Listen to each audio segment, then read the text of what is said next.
After the troublemaking woman left, there was no more beautiful sight for the onlookers to behold. Thus, the shop assistants from the Yang family's medicine shop quickly scattered and returned to work. Zhang Dafeng timidly ran over and squatted under the eaves, staying far away from Old Man Yang. He didn't dare to get too close to him. Both he and Li Er were disciples of Old Man Yang, yet the treatment they received from him couldn't be more stark in contrast. Zhang Dafeng was also frustrated that his master was biased, but there were some things that he had no option but to accept. "Master, it looks like Qi Jingchun is hellbent on breaking the rules. What should we do then?" he asked nervously. Old Man Yang remained silent as he continued to puff away at his smoking pipe. At some unknown time, a black cat suddenly ran over from some unknown place, and it shook its body dry as it sat near the old man's feet, sending water flying everywhere. Zhang Dafeng was filled with worry as he said, "That bastard from True Martial Mountain actually summoned a deity from his sect. Will that cause any trouble? After all, countless people have their eyes on this small world." Old Man Yang continued to remain silent. Zhang Dafeng was accustomed to his master's silence, so he didn't find the atmosphere awkward at all. His thoughts ran wild, and his mind wandered to Qi Jingchun again. Fucking hell! Qi Jingchun, you've cowardly abided by the rules for 59 years, yet you can't persist for just a few more days? Sure enough, scholars are brain-dead fools. They're simply impervious to reason, he cursed. "You might not be a scholar, but you're also brain-dead," Old Man Yang finally said. Zhang Dafeng wasn't embarrassed, and instead turned around with an obsequious smile, asking, "Master, do you want me to massage your shoulders and legs for you? I don't have any wealth for you to inherit, so it's best that you give up now," the old man replied indifferently. Zhang Dafeng was slightly red with embarrassment as he corrected his master, saying, "Master, your words are so hurtful. Your disciple might not be the most capable person ever, but I'm definitely a dutiful and respectful person. How could I be coveting your wealth? It's not like I'm Li Er's wife or anything. You're even inferior to her," the old man remarked. Zhang Dafeng's expression became dark, and he hung his head in complete dejection. It was as if he had lost all his energy and spirit. However, his face suddenly lit up with joy and delight. Even though his master's words were grating on the ear, he realized that his master had at least said so many words to him. This was a rare occurrence that called for a celebration. He decided to treat himself to some wine when he returned home. With his spirits improved, Zhang Dafeng casually asked, "Can Senior Brother Li stop that person?" Before Old Man Yang could even reply and berate him, Zhang Dafeng had already slapped himself and answered, "Things will only become interesting if he loses. Otherwise, if Senior Brother Li truly stops him, I'll definitely be even more screwed in the future." "Zhang Dafeng, do you know why you're not successful?" Old Man Yang mysteriously asked. Zhang Dafeng faltered upon hearing this. He felt like there was a deeper meaning behind this question, so it was necessary for him to mull over it carefully. Unexpectedly, however, Old Man Yang answered for him, saying, "It's because you're ugly." Zhang Dafeng clasped his head in grief. As he stared at the splashing rain in the backyard, the middle-aged man felt like he was on the verge of tears. There was no need for the steward of the kiln supervision office to analyze the atmosphere to know that it wasn't suitable for him to stay any longer. He found a random excuse to take his leave. Chun Songfeng continued to search through the records. However, compared to his fear and diligence when Chan Dui had been present, he finally recovered some of his elegant and relaxed disposition as the descendant of a noble clan. The more this was the case, though, the more Lu Baqiao felt frustrated and stifled. His mind was full of grumblings that he wanted to spit out. However, being frank was one matter, while having a loose tongue was another matter. That being the case, Lu Baqiao felt like it was time to take a walk. Out of sight, out of mind. Chun Songfeng looked up and asked with a smile, "Baqiao, finally not able to sit here anymore?" Lu Baqiao had just started to stand up, yet he immediately sat back down after hearing this. "Hi, you're still in the mood to tease me? Seems like you're quite a tolerant person," he chuckled in frustration. Chun Songfeng put down the old record in his hands and said with a bitter expression, "I'm sorry you had to see me in such an embarrassing position. I wasn't ungrateful when you stood up for me just then. It's just that." Lu Baqiao wasn't someone who could tolerate listening to the complaints and plights of others, So he hurriedly waved his hands and said, "Please spare me. I was simply unable to stand your distant relatives' bullying of the weak and cowering to the strong. Also, I only criticized her because I was unable to control my tongue, so there's no need for you to thank me." Chen Songfeng leaned back and slowly rested on the back of the chair, exhaling softly as he did so. If they were in the Chen clan's residence in Dragontail County, this kind of lazy and uncouth sitting position would immediately draw punishment from the elders. Regardless of whether one was a legitimate or illegitimate child, all children would be subject to physical punishment if they dared to sit like this. Meanwhile, adults would receive a scolding. Scholars from powerful clans were often ridiculed by martial artists and referred to as sanctimonious and pretentious people. However, rules were rules, and descendants of these clans would be forced to walk this rigid path from birth. There was no exception, and this was the environment they would be raised in. Of course, there was also Southern Stream Nation, which was renowned for producing impractical and absurd scholars. These were scholars who were well known for their unrestrained speech and strict adherence to rules. "So, what's your actual relationship with Chen Dui?" Lu Baqiao asked. "Why are you so afraid of her? If this relates to a clan secret, then pretend that I didn't ask." Chen Songfeng stood up and walked over to shut the door. He returned and took a seat where the steward had been sitting just then, and he softly retorted, "After several twists and turns, the porcelain buying right for Lu Xianyang's bonded porcelain has fallen into the hands of my clan. Are you not curious about why this is?" Lu Baqiao nodded in reply. Perhaps the mountain-moving ape wouldn't be able to think of this possibility even if he racked his brains as hard as he could. The force that was vying for the sword scripture wasn't Sun-Scorched Mountain's mortal enemy Wind Lightning Field, but it was actually Dragontail County's Chen clan, a force that had seemingly arrived in this small town from nowhere. Chen Songfeng looked exhausted as he spoke, and this was most likely because he had been pent up this entire time. After all, those who thought about too much would naturally wind up with a tired mind. Now he was finally unable to endure anymore, so he was going to speak his mind to someone. Moreover, Lu Baqiao was someone whom he deeply trusted. Thus he slowly said, "Even though my clan does indeed have a better relationship with Wind Lightning Field, our clan strictly abides by our ancestral rules which state that we shouldn't become involved in the conflicts of other sects and clans. We've adhered to this rule for so many years already, so why would we suddenly break it for a sword scripture that's almost useless to our clan? Our Chen clan is a clan of scholars, not a clan of cultivators. So, what's the point of becoming involved in this?" Lu Baqiao mulled over this and he speculated. It's Chen Dui's clan that wants to obtain the sword scripture? Perhaps her clan is full of powerful but hidden swordsmen. Chen Songfeng shook his head and replied, "No, that's not the case. Steward Shui mentioned just then that there are two different Chen clans in this small town. Chen Dui belongs to the Chen clan that left long ago, and they left very comprehensively, not even staying in Eastern Treasured Vile Continent. They moved directly to another continent. After many generations of growth and expansion, this Chen clan is now regarded as an archway that assembles the characteristics of all teachings. Of course, news of this hasn't spread around Eastern Treasured Vile Continent, and my clan in Dragontail County only knows about this because of our distant relationship with them. I reckon it's that woman blowing her own trumpet," Lu Baqiao sneered. "Is she trying to pick on me because she thinks I'm uneducated? Her clan is able to have a merit archway." Chen Songfeng put up 2 fingers. Lu Baqiao rolled his eyes and said, "Listen carefully. I'm talking about merit archways, not scholarly honor archways." Chen Songfeng didn't put down his fingers. Lu Baqiao was slightly disgruntled, and he was unwilling to yield as he continued to insist. "Then does her clan have an academy archway?" The so-called academy archways that Lu Baqiao spoke of were naturally the archways related to the 3 schools and 72 academies of Confucianism. He most definitely wasn't talking about the ordinary academies in mortal empires. In the vast Eastern Treasured Vile Continent, there were but 2 Confucian academies, Mountain Cliff Academy and Lakeview Academy. Chen Songfeng slowly put down 1 finger, leaving 1 raised. Lu Baqiao pretended that he was about to stand up, with his hands pushing down on the arms of his chair. There was mock fear on his face and he exclaimed, "Oh, then I should hurry up and apologize to that esteemed lady. My heavens!"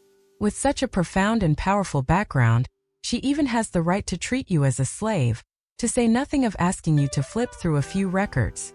Chen Songfeng replied with a smile. This was probably the reason for Lu Baqiao's charisma.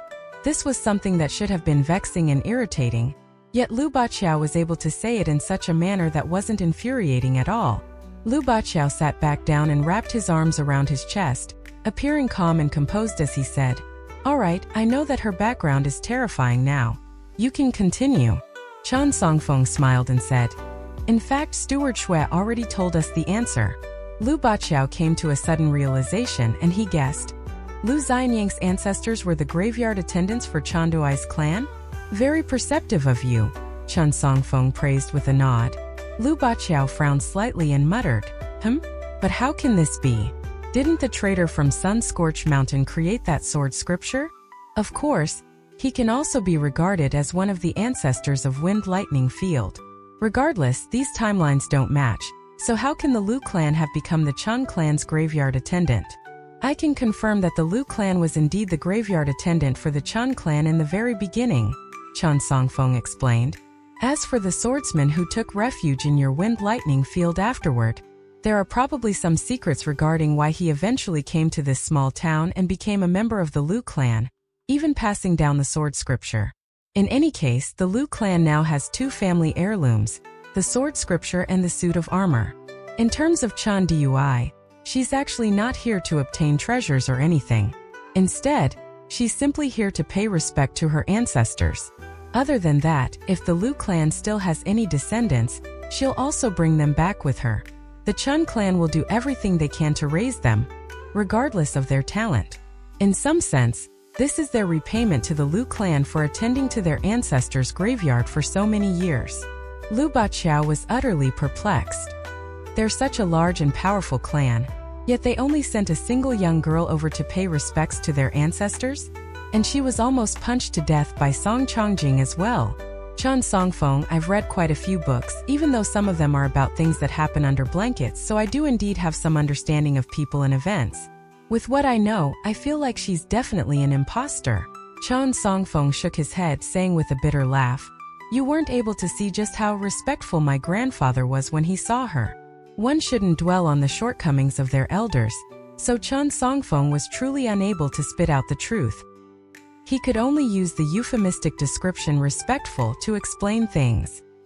His clan had opened the middle gate for her, and the clan leader had more so bowed as deeply as he could to show his respect. The entire clan had treated her as a most esteemed guest, and during the welcome banquet, she had even enjoyed the honor of sitting in the host's seat. One could imagine just how much of a shock this was for Chen Songfeng. Wasn't Lu Xianyang almost smashed to death by the old ape? Lu Baqiao asked in puzzlement. Chen Songfeng sighed and answered, "You said it yourself, almost." Chen Songfeng stood up and walked to the window. The rain had eased up for the moment, yet looking up at the sky, it appeared like a downpour was imminently about to arrive. It seems like Master Ruan is an old acquaintance with one of Chen Dui's elders. They traveled around the world together in the past, and they can be regarded as good friends, Chen Songfeng said softly. So you're saying that Ruan Qiong is able to succeed Qi Jingchen and overlook this small world because he received some help from Chen Dui's clan? Lu Baqiao asked carefully. I didn't say anything, Chen Songfeng replied calmly. Lu Baqiao clicked his tongue in wonder. No wonder Chen Dui had been so tough and unyielding even when she had faced Song Chongjing, a powerful clan in the distance and the protection of a sage nearby. How could she not be arrogant? Why don't you tell me about bonded porcelains and porcelain buyers? Lu Baqiao suddenly said. I've always been fairly interested in this, and it's a shame that Wind Lightning Field has never taken a fancy to such things. It was only when I was forcefully dragged here by my master that I was able to learn a few things. Apparently, quite a few famous and powerful cultivators in Eastern Treasured Vile Continent have come from this small town. Chen Songfeng hesitated for a moment before deciding to answer honestly. It's quite similar to the mortal activity of stone gambling.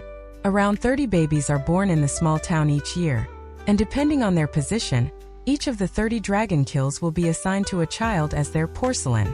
For example, if 32 children are born one year, then the 2 dragon kills occupying the top 2 positions will each be assigned 2 pieces of porcelain. If only 29 children are born the next year, then the dragon kiln in the bottom position won't receive anything for the year. Thus, people born in this small town will all have their own bonded porcelain. Right now, the fame of Chaoshi and Xieshe is unparalleled in the continent. One is a Taoist true lord who has the potential to become a heavenly lord, while one is a lone sword immortal who possesses remarkable power and might. Even though this small town is indeed capable of producing many powerful beings, the price of soaring to such a height is immense. Once these people, porcelain, advance to the middle 5 tiers, they'll lose the right to afterlife or reincarnation unless they manage to advance to the upper 5 tiers. If they fail, their soul and spirit will shatter and vanish. Even the Tao ancestor and Buddha will be unable to save them. Meanwhile, the porcelain buyers will also obtain the bonded porcelain that allows them to control the lives of these people. So what if they become as powerful as Chaoshi or Xieshe? This is a fate that they can't escape. Of course, if one manages to become as profoundly powerful as Chaoshi and Xieshe, the porcelain buyers will naturally feel the urge to treat them as esteemed guests. They wouldn't dare to act as haughty owners of the bonded porcelain anymore. After all, this is a mutually beneficial transaction, and any clan that has the support of Chaoshi and Xieshe will feel much safer. The reason for this is simple.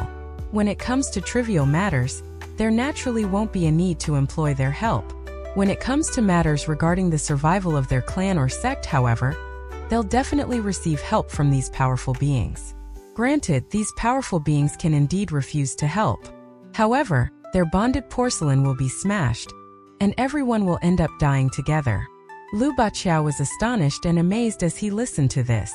It was no wonder the Great Li Empire had ferociously soared to such lofty heights in just a mere 200 to 300 years, becoming a powerful empire that controlled the entire northern stretches of the continent. Lu Baqiao was enthralled, and he sat down cross-legged and stroked his chin, asking, "I know that reaching 6 years of age for girls and 9 years of age for boys is a great hurdle for the people of this small town. This is similar to cultivation, where we're able to determine our future potential at that age. At that time, the porcelain buyers can come to the small town to bring with them those who have the potential to reach great heights. However, what about those who don't have potential? How do the dragon kills deal with the worthless bonded porcelain of those children? They'll be taken out of the dragon kills before being shattered and thrown away," Chun Songfeng replied softly. "There's a mountain of porcelain outside the small town, and this is the reason behind its existence." Lu Baqiao felt a slight hint of displeasure and he asked, "Then what happens to those children?" Chun Songfeng shook his head and replied, "I don't know. However, nothing good, I assume." Lu Baqiao sighed upon hearing this. He raised his hands and roughly massaged his cheeks. This was a secret transaction that the sages from the different forces had personally written the rules for, so it definitely wasn't something that a measly cultivator like him could challenge or interfere with. However, he still couldn't help but feel displeased. After a long period of silence, Lu Baqiao quietly remarked, "That being the case, everyone hailing from this small town is nothing but a helpless pawn. Who on the path of cultivation isn't?" Chun Songfeng asked. With sadness in his heart, Lu Baqiao nodded and concurred. Indeed, the door creaked as it was carefully opened, and a young boy in straw sandals carried a pale expression as he quietly tiptoed inside. He then turned around and lightly shut the door. Copying Old Man Yang, he also grabbed a small stool for himself and sat on the stairs. The raindrops were as large as peas, and the sky was as dark as midnight. For some reason, however, few drops of rain made it under the eaves even though it was absolutely pouring. The old man had been sitting here for a long time, yet there was only very little moisture on his sleeves. Chan Ping'an sat with his fingers intertwined as he quietly gazed at the small puddles in the backyard. Old Man Yang continued to smoke, with large puffs of smoke wafting into the surroundings. However, the clouds of smoke and the curtains of rain didn't try to invade each other's territory. It was as if an invisible barrier existed between them. One of the main reasons that Old Man Yang didn't dislike this child was because he would never scream or shout no matter the situation. This child would never disturb him, nor would he ever try to. In this sense, Chan Ping'an was quite similar to Li Er. Meanwhile, Zhang Dafeng was far inferior to them. "Grandpa Yang, thank you for your help all these years," Chen Ping'an said softly. Old Man Yang frowned and asked, "You're thanking me? If I remember correctly, I've never helped you for free before.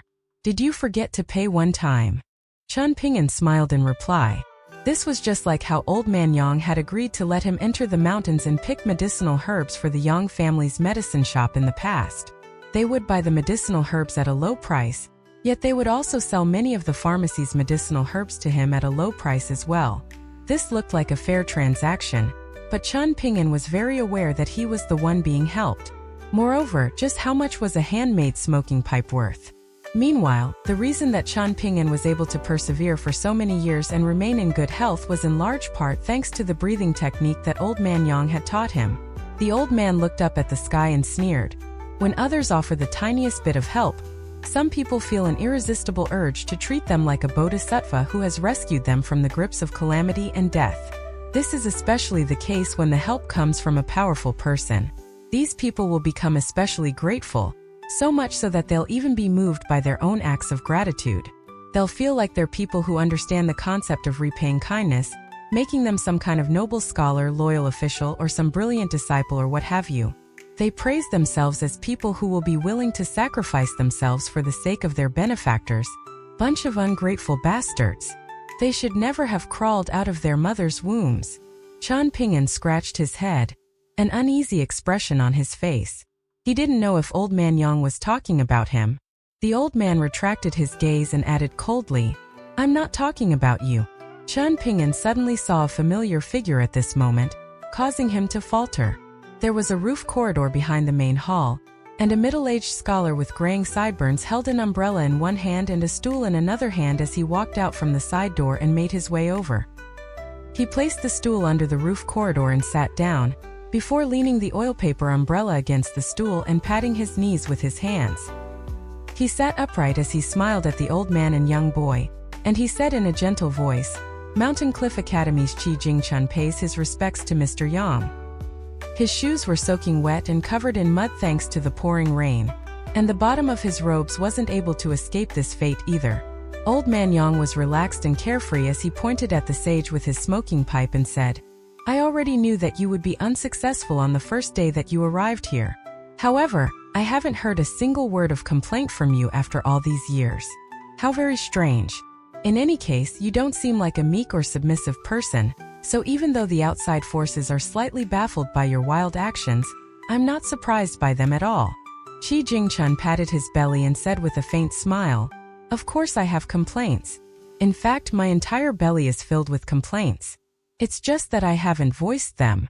Old Man Yang thought for a moment before remarking, "I'm not sure about your abilities, but the fact that your master dared to say those 4 words, in my eyes, he can be regarded as this."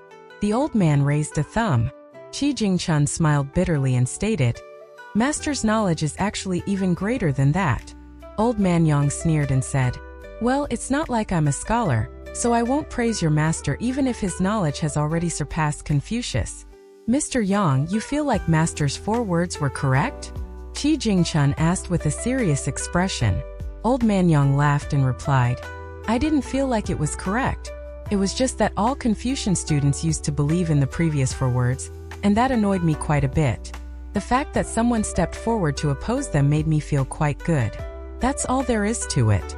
You scholars setting up an arena and fighting until your decorum is no more brings me great joy." Qi Jingchun couldn't help but chuckle. He was just about to speak, yet Old Man Yang had already waved his hands, understanding what he was about to say. "There's no need for polite words. I don't like listening to them, and we're not people with the same aspirations either.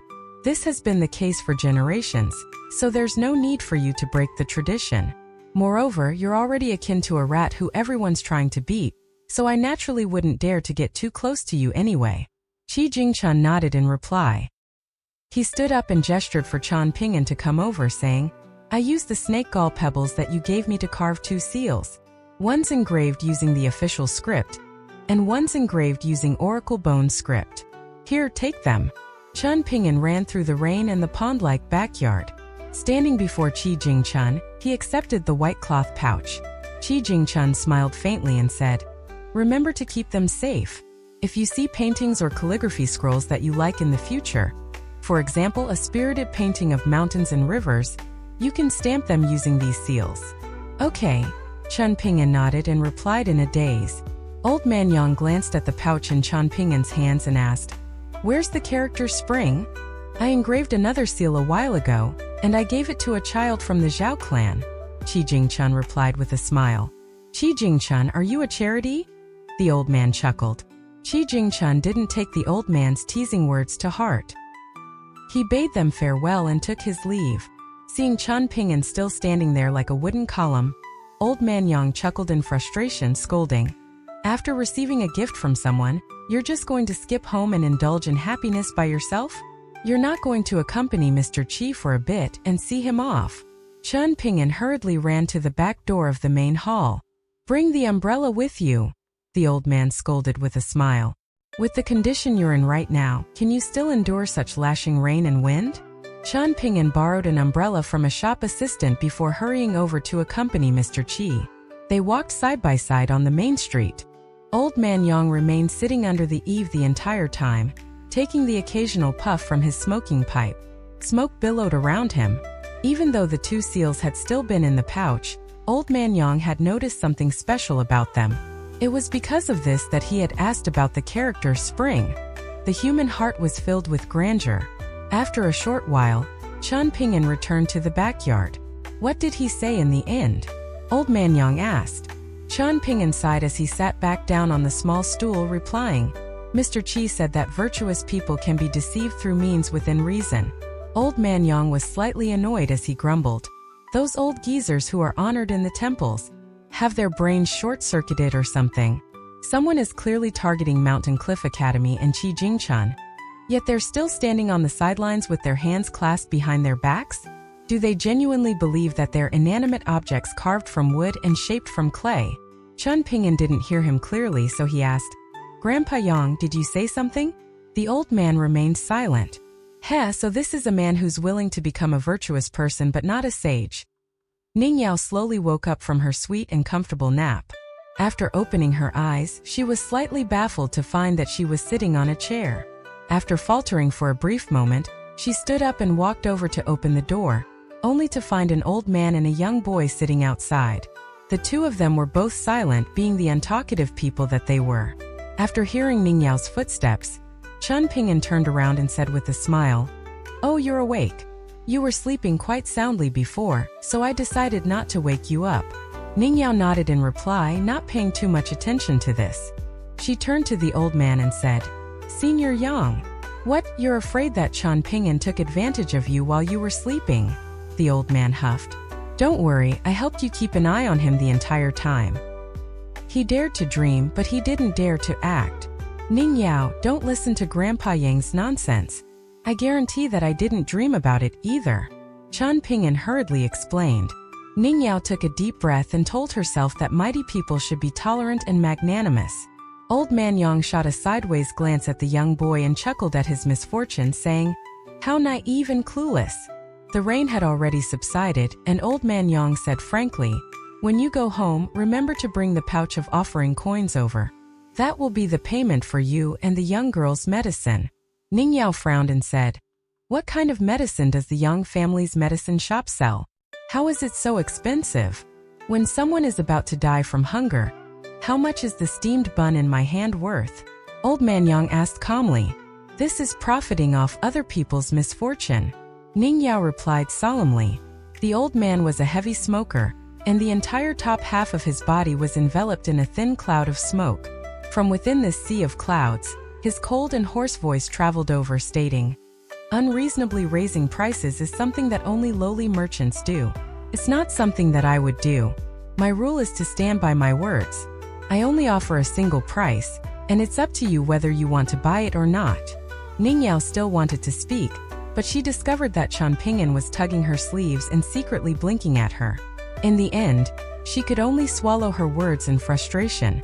The medicinal herbs produced in this small world were indeed of top quality. However, referred to as the jewel small world of Eastern Treasured Vile Continent, this small world had never been renowned for its medicinal herbs or ingredients. Instead, it was widely known for its porcelain, treasures, and fated opportunities. Thus, even a mountain of medicinal ingredients wouldn't be worth a few gold essence copper coins. Old man Yang gestured with his smoking pipe and said, "The rain has stopped, so you two can stop making eyes at each other in front of me as well. Have you two no shame?" Chen Ping'an grabbed Ning Yao's arm and dragged her down the stairs. After leaving the pharmacy and arriving on the main street, Chen Ping'an smiled and asked, "Are you feeling puzzled? Don't worry, this is just how Grandpa Yang is. He doesn't like to give or accept favors, and everything that he does is very fair." "Yes, that's right, fair." Ning Yao chuckled coldly and said, "Fair? Everyone has a scale in their heart. What right does he have to think that he's the judge of fairness? Because of his age." Chen Ping'an shook his head, saying, "I don't feel like I'm being tricked if I pay him a pouch of copper coins." Ning Yao glanced at him and stated, "If you can still put your hand on your heart and say this after living in the outside world for 10 years, then you win." "Then we'll talk about it then," Chen Ping'an replied with a smile. Ning Yao sighed in exasperation. She was truly unable to speak any reason into him. "Where are we headed now?" Chen Ping'an thought for a moment before replying, "Let's go to the blacksmith shop to see how Lu Xianying's doing. While we're heading over, we can also retrieve your saber from the ground." "Then lead the way," Ning Yao resolutely said. "Is your body holding up all right?" she suddenly asked. Chen Ping'an cracked a grin and replied, "There's no major issue. However, in addition to practicing the fist technique, I'll also have to drink medicine like you do every day. Grandpa Yang also said that if the medicine isn't effective, I might need to spend even more money." "You genuinely believe him?" Ning Yao asked with a puzzled expression. Chen Ping'an smiled and shook his head. It was as if he couldn't be bothered arguing with her about this. After leaving the small town, he rolled up his sleeves and unstrapped the skirt dagger, returning it to Ning Yao. After concealing her skirt dagger, Ning Yao went over to retrieve her saber, which had been trodden into the ground by the mountain-moving ape. As for the sword scabbard that she had given Chen Ping'an, he had decided to temporarily leave it with her. It was hanging by her waist right now, and this gave the flying sword a place to stay. When Chen Ping'an and Ning Yao arrived on the southern end of the covered bridge, they saw a girl with a ponytail and dressed in green sitting on top of the stairs, with her hands on her cheeks as she gazed into the distance. She was sitting with her back facing them. Alone in the backyard of the Yang family's medicine shop, Old Man Yang put away his smoking pipe and waved his hand, dispelling the cloud of smoke around him.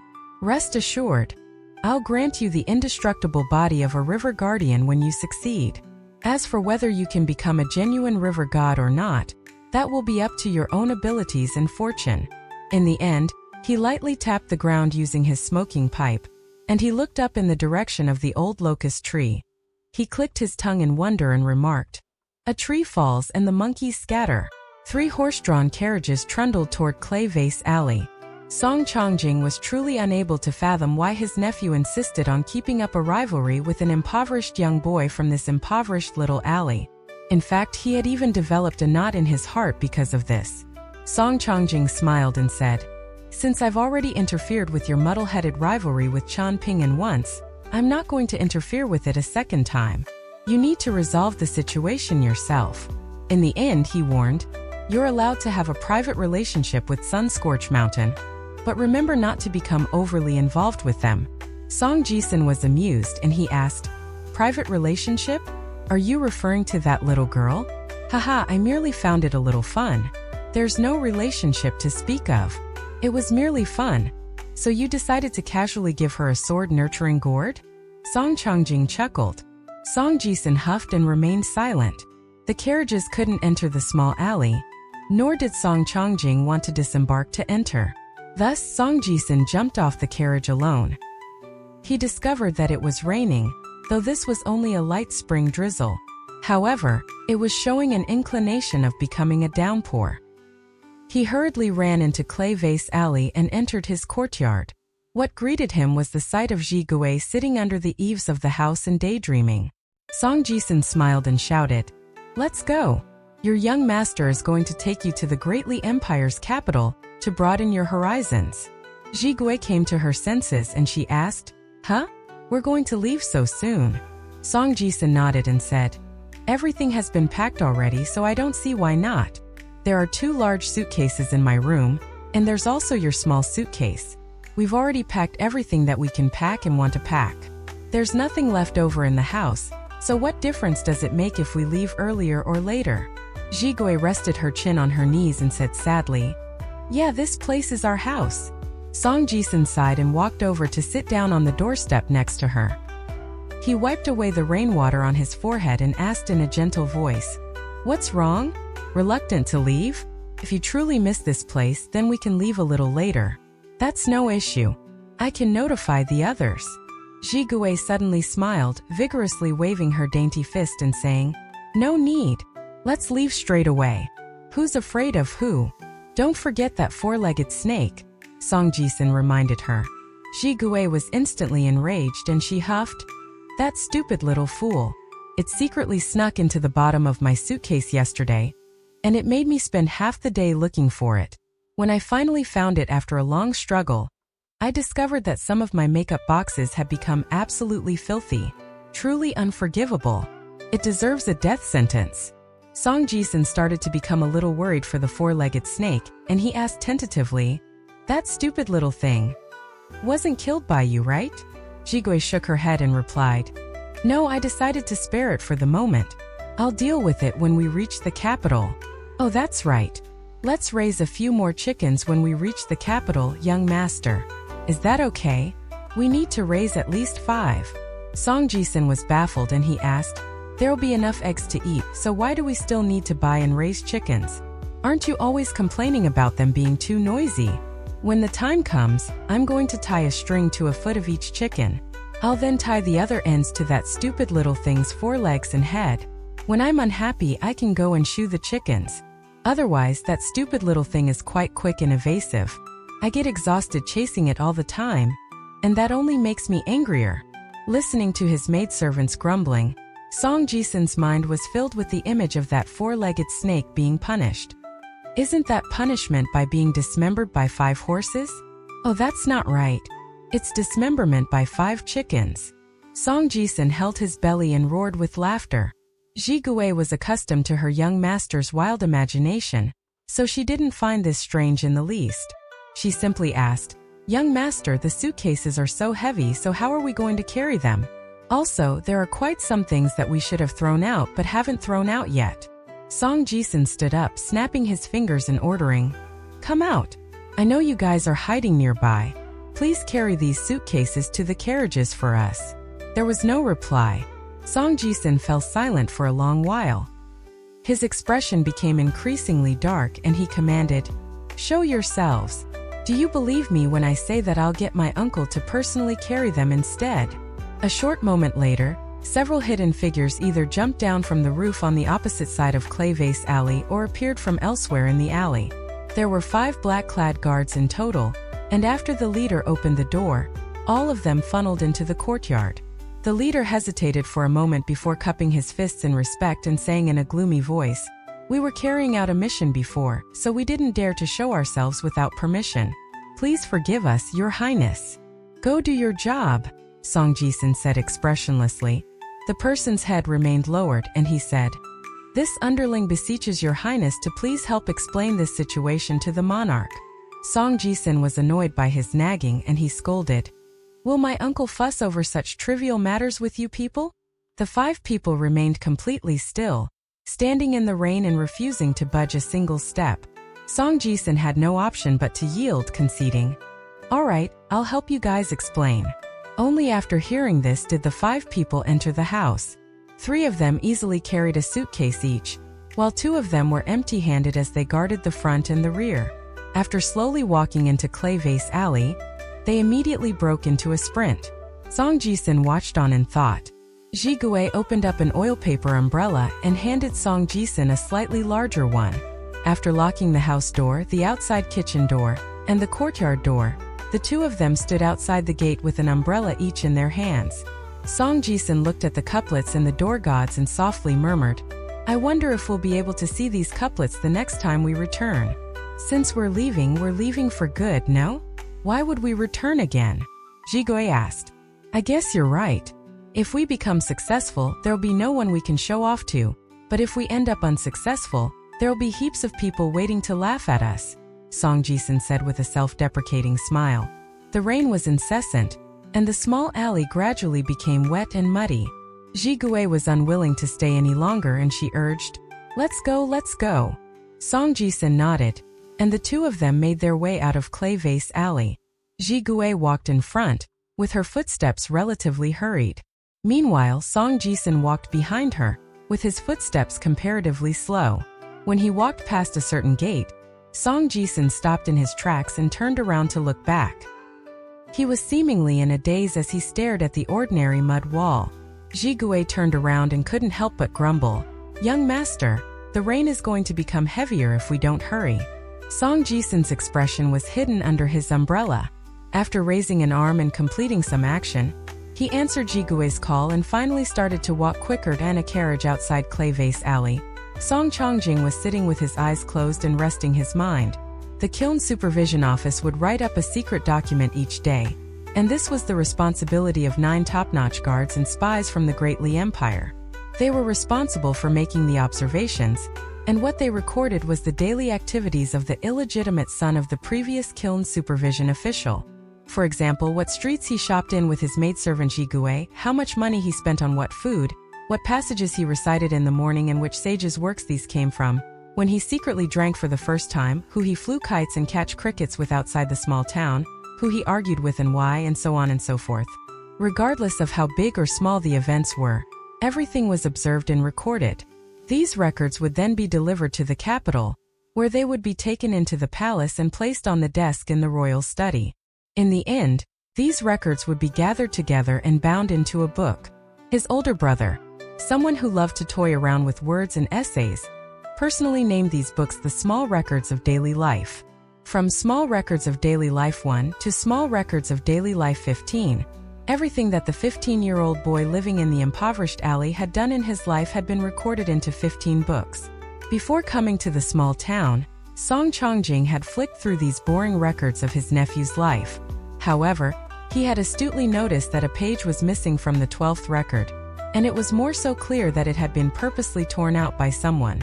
This most likely signified that a huge event had taken place when Song Jisun was 12 years old. Song Chongjing had initially thought that this was a bloody assassination attempt that had been ordered by someone in the capital. Moreover, the culprit had been so powerful that even Song Jisun's brother could only remain silent. Only later did Song Chongjing realize that this wasn't the case. Instead, that page most likely recorded something that was a bad memory for Song Jisun. Moreover, it was definitely related to Clay Vase Alley's Chunping'an. Song Chongjing started to organize his thoughts. He rarely had time to rest, and he seized this opportunity to carefully mull over the recorded conversations between the two youths, as well as what the situation would have looked like during these conversations. Song Chongjing opened his eyes and pulled back the curtain in the carriage. He saw the slender figure of the maidservant holding an umbrella first, and then he saw the figure of his nephew behind her. The two of them walked toward the second carriage. Meanwhile, their suitcases had already been placed in the last carriage. "It's time to leave," Song Chongjing said softly. His carriage slowly trundled forward. However, it suddenly ground to a halt, and after a short while, a flustered and angry Song Jisun charged into the carriage, shouting, "What's the meaning of this? Are you referring to the 2 corpses in your carriage?" Song Chongjing asked. Song Jisun was livid as he angrily stared at Song Chongjing. Song Chongjing's expression was calm, and he explained, "Do you know their identity? There are 7 intelligence agencies in the Great Li Empire, and 3 of them are under my control. Their main tasks are to infiltrate the official courts of other nations and empires, gather information about their military, and bribe their officials and generals. The Imperial Preceptor Embroidered Tiger controls another 3 intelligence agencies, and their main task is to keep an eye on the discourse happening within the empire, most notably in the official court and in the mortal world. They especially have to keep a keen eye on the capital. The final intelligence agency targets cultivators, and they listen to the commands of someone. There are a total of 9 spies in this small town, and they come from each of these 7 different intelligence agencies. Their task is to guarantee your safety and ensure that nothing untoward happens to you. What are you trying to say?" Song Jisun asked in a solemn voice. Song Chongjing smiled and replied, "There are many twists and turns, and in terms of who that person is actually loyal to, there are a bunch of messy explanations and half-truths. If you want me to explain this to you, I'd say that it's quite difficult. In any case, that person deserved to die. However, you need to remember this. The others all view you as a prince of the Great Li Empire now, and they all regard you as a lofty royal descendant. On the surface, they might respect you, revere you, or act obsequiously in front of you. You can naturally accept all of this. However, never forget why these people are acting in such a manner. Oh? Why is that? Song Jisun asked with a cold chuckle. Song Chongjing smiled faintly and replied, "Do you think that you're genuinely important or something? This is all because I'm accompanying you right now. I'm scared that you'll forget this, so I seized this opportunity to teach you a small lesson. Staying in the same carriage as a dead person is very uncomfortable. However, this is still better than me having to sit next to your corpse the next time we meet." Song Jisun's face flushed beet red. Song Chongjing glanced at him and said coldly, "You can leave now." Song Jisun instantly swallowed the words that had already been on the tip of his tongue. He quietly turned around, gritting his teeth as he left in anger. After Song Jisun left, Song Chongjing smiled and mused. With such meager abilities, will those toothless tigers and foxes not immediately set their eyes on you when you arrive in the capital? Will they not want to tear a few chunks of flesh from your body? In fact, Song Chongjing also felt a slight headache when he thought about returning to the capital. Inside the carriage, it was surprisingly the corpse that took up the most space. Song Jisun was extremely uncomfortable, and it was instead Zhuhou who wore a calm and composed expression. "Oh, that's right. Zhuhou, did you bring our old house keys with you?" Song Jisun asked in a casual manner. Zhuhou wore a puzzled expression as she replied, "No, I just left them somewhere in the house.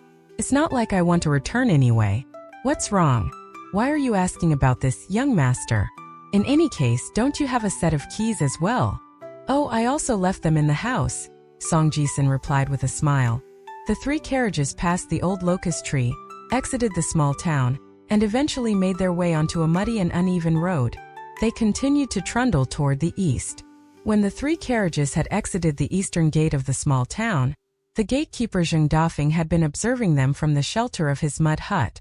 Squatting by the door and with his hands in the opposite sleeves, the unmarried man had yawned as he watched them leave the town.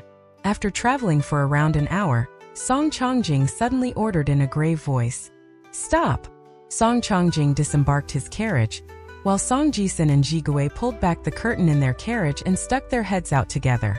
They looked toward Song Chongjing in curiosity.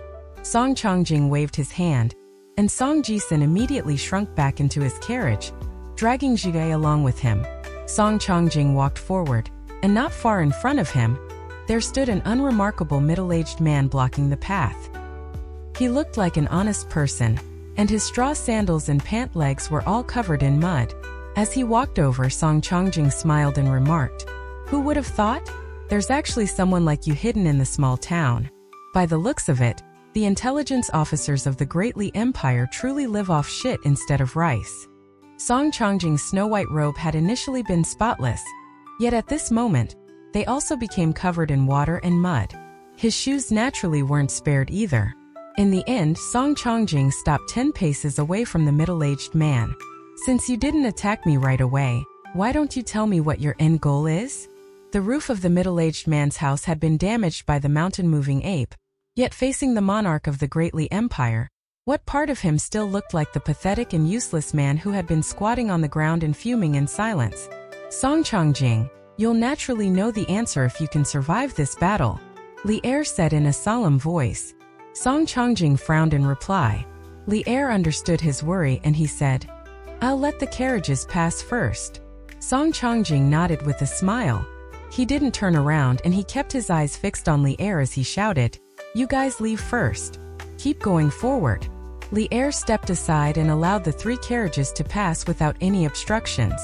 Only after the carriages completely disappeared from sight did Song Chongjing turn his attention to the patiently waiting Li Er. This person's cultivation base could only be higher than his own. However, the gap between them was limited. Song Chongjing was unafraid, and was instead filled with a fighting spirit. Ardor and zeal coursed through his blood as he tugged at his collar. Even though the person standing in front of him wasn't renowned, he was definitely a top-notch whetstone to refine his practice of the martial arts. Song Changjing's instinct told him that everything depended on this one moment, whether he lived or died, and whether he was at the 9th tier or 10th tier tomorrow. The rain gradually subsided as Ning Yao and Chen Ping'an walked along the street. Ning Yao turned around to look at Chen Ping'an, whose breathing was now calm and expression was now relaxed. Even though she disliked Old Man Yang, she had to admit that he was indeed a skillful person who was living in recluse. Old Man Yang isn't an ordinary person. Ning Yao paused for a brief moment, looking back at the unremarkable Yang family's medicine shop. The light drizzle was fine and glistening, and it caused the outline of the medicine shop to become fuzzy and misty. Ning Yao corrected herself, murmuring, "Old Man Yang is an extraordinary person." Chen Ping'an couldn't tell the difference between the two remarks. He simply replied with a nod before smiling and asking, "In the past, I only thought that Grandpa Yang was a very good person. He was always very fair. Only now do I realize that Grandpa Yang is actually much more skillful and knowledgeable than he lets on." "Ning Yao, you can also be regarded as a cultivator, right?" Ning Yao replied with a remark that Chen Ping'an couldn't really understand. "Something similar but not exactly the same. However, it makes no difference to you." After surviving a great calamity, Chen Ping'an's state of mind was completely different as he arrived on the southern end of the covered bridge and visited the young girl in green again. When Ruan Xiu heard the footsteps behind her, she stood up with a bashful smile and turned around to look at Chen Ping'an and Ning Yao, who were standing side by side. Ruan Xiu felt a little self-conscious and uneasy at the moment. Meanwhile, Chen Ping'an didn't dare to treat Ruan Xiu as an ordinary girl anymore. Of course, his strongest impression of her was still the fact that she could defeat an entire mountain of food. Ruan Xiu glanced at the cold and gallant-appearing Ning Yao, and didn't dare to say hello. Ning Yao also shot a glance at the slender and pretty Ruan Xiu, and she didn't really want to greet her either. The three of them walked down the stairs of the covered bridge, and Chen Ping'an said in a soft voice, "I heard Mr. Qi say that Lu Xianying is doing okay now." Ruan Xiu nodded earnestly, explaining, Yes, he's woken up now." When the shopkeeper of the Yang family's medicine shop saw him, he remarked that this was the god of the underworld showing mercy and allowing Lu Xianying to go free. It was only because of this that he was able to survive. The shopkeeper also said that since he's awake, there won't be any major issues after this. "I was afraid that you'd be anxious, so I wanted to visit you and tell you this news straight away. However, Father won't allow me to cross the covered bridge." Ruan Xiu continued to recount the events, and she was as talkative as a chirping siskin resting on the branches. When she finished speaking, there was a slightly apologetic expression on her face. In fact, there were some things that Ruan Xiu didn't tell them. For example, when Lu Xianying had woken up, she had immediately dashed out of the door and ran to the covered bridge. All she could think of was telling Chen Ping'an this good news, and she even forgot about her father's warning that she wasn't allowed to enter the small town. Just as she had been about to run down the covered bridge from the stairs on the northern end, however, her elusive father, who came and went without warning, had suddenly appeared and dragged her back by the ear. Only after a lot of convincing did her father allow her to wait for Chen Ping'an on the northern steps of the covered bridge. This wasn't a case of awakening adolescent love, nor was it a case of deep affection toward someone. Instead, this was simply a case of kindness from the bottom of her heart. Of course, the prerequisite to receiving this kindness was the fact that Ruan Xiu didn't dislike Chen Ping'an. Not only that, but she even had a fairly good impression of him. In other words, she approved of Chen Ping'an. The reason for this was simple. When the two of them had first met on the Azure Cow Ridge, Chen Ping'an had been willing to dive into the pool to catch fish for her. Afterward, he hadn't felt any regret, even though the wound on his left hand had caused him to gasp in extreme pain. When Lu Xianying had almost died at the hands of Bai Yuan, Chen Ping'an had also been willing to step forward and charge into battle. All these little things accumulated together to bring fortune to Chen Ping'an. In fact, Chen Ping'an had always been this kind of person. This was his belief. It was just that Ruan Xiu had coincidentally seen him in action. However, Chen Ping'an had actually let slip even more opportunities. For example, the golden carp in the fish basket, the catfish that he had given Gu Kan, the four-legged snake, the locust leaves that had fluttered in front of him, and so on. All of these fated opportunities had flashed before his eyes, yet they wouldn't voluntarily land in his hands simply because he was a person who cherished everything that he had. Chun Ping and Ruan Xiao and Ning Yao walked down the covered bridge. However, none of them noticed the beads of water silently falling into the creek from varying heights. Some of these beads had been hanging on the eaves of the bridge roof, while others had been resting on the railings that ran across the bridge. There were also those which had been residing in the potholes along the edges of the covered bridge. These beads of water had come from various different locations. In the end, however, they had all fallen into the creek and become one with the creek. At the same time, the Yang family's medicine shop was riddled with puddles. The backyard had almost become a pond, with rippling water covering a large swathe of the land. Under this water was a muddy mess, just like the other backyards in the world. Above this rippling pond, there stood a blurry figure that was shrouded in mist and vapor. One could vaguely discern that this was a hunchbacked old lady.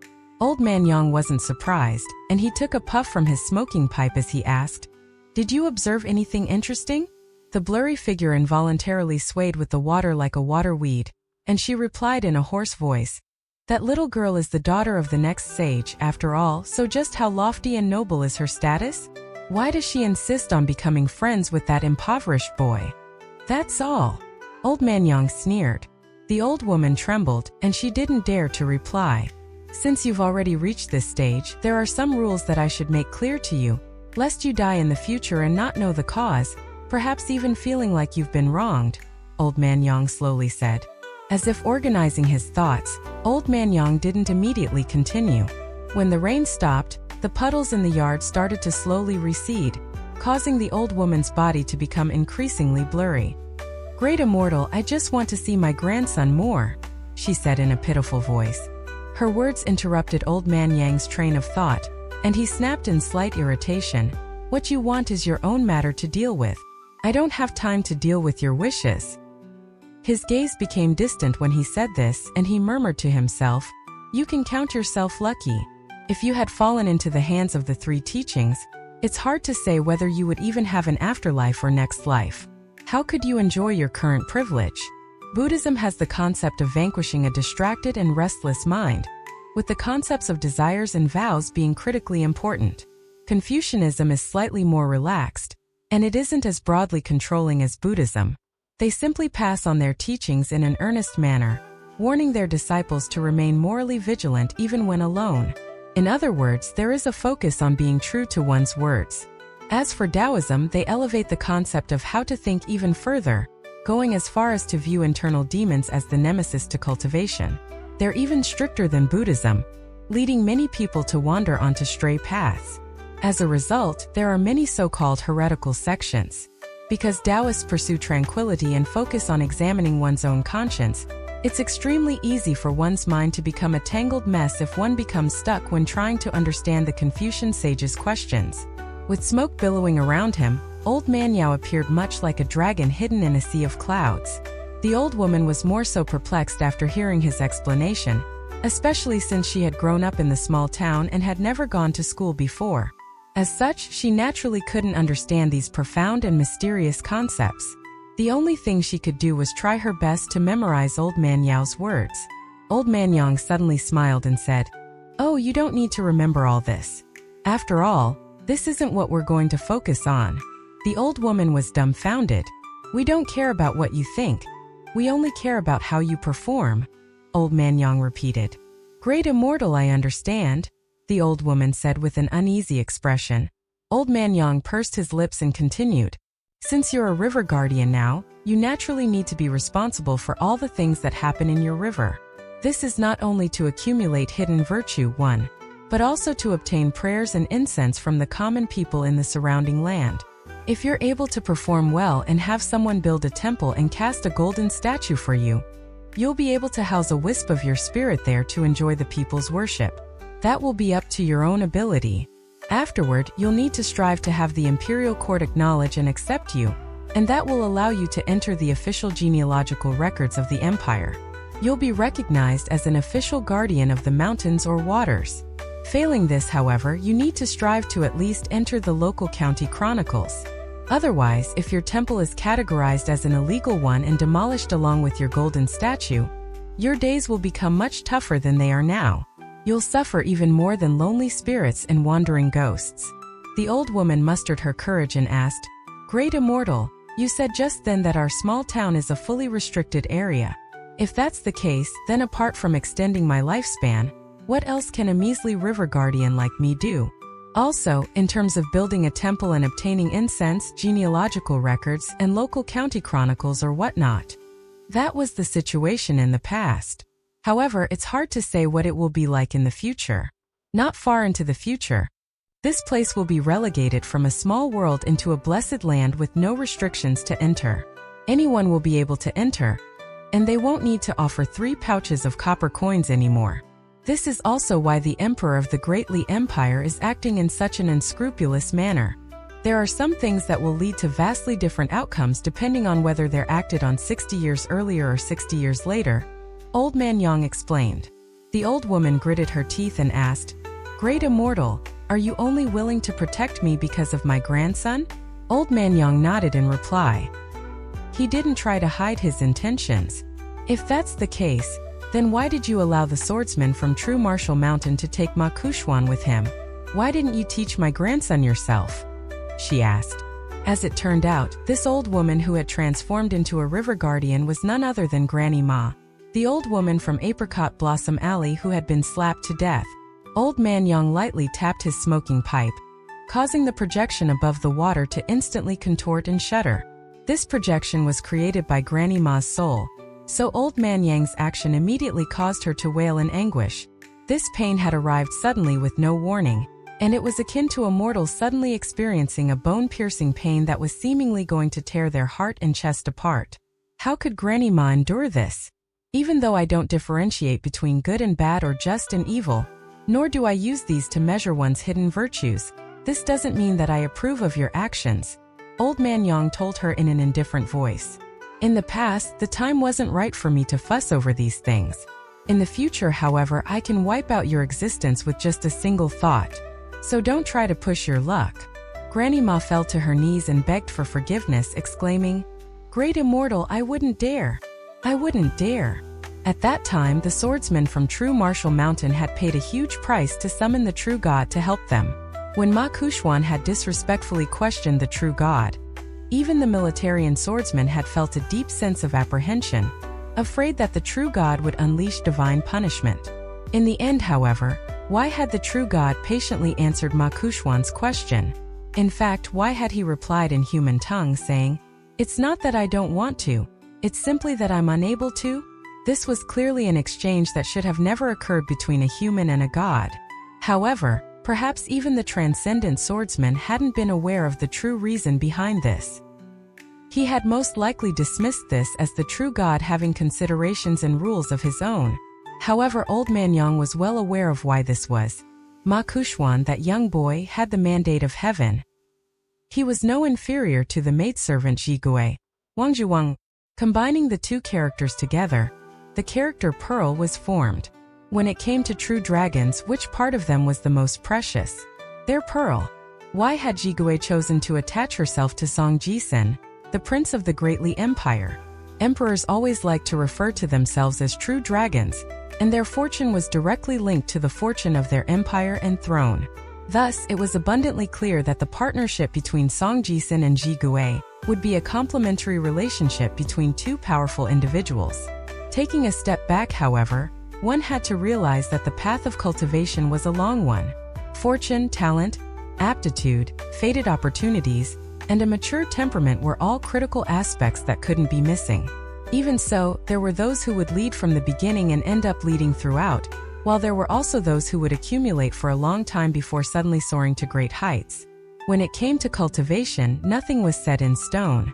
Looking at the current generation of children in the small town, apart from Ma Kuxuan and Jigui, Song Jisen, Zhaoyao, Guken, Ruanxiu, Lu Xianying, and a few other children who had good fated opportunities and destinies were all supreme prodigies.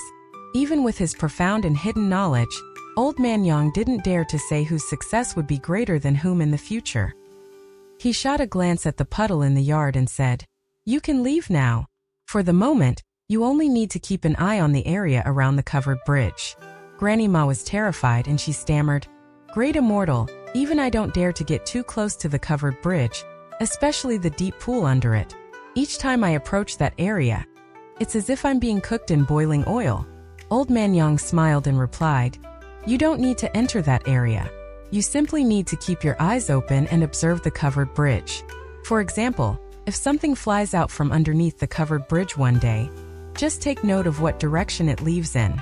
Granny Ma hurriedly accepted this command and took her leave. Her flickering and vapor-like figure instantly vanished from above the puddle in the backyard. With a shake, Qian Ping'an suddenly became a temporary apprentice in Master Ruan's blacksmith shop. According to Master Ruan, someone needed to fill the void that Lu Xianying had left.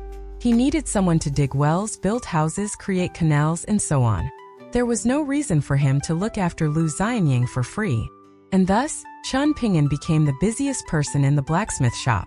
When it came to physical tasks, he was more so no inferior to any of the solidly built men.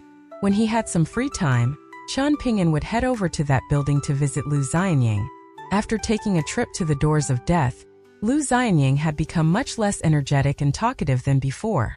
He also looked especially sickly and fragile. Perhaps this was because he still felt a lingering sense of apprehension in his heart after barely escaping death, or perhaps his vitality and spirit had been damaged by the mountain-moving ape's vicious punch.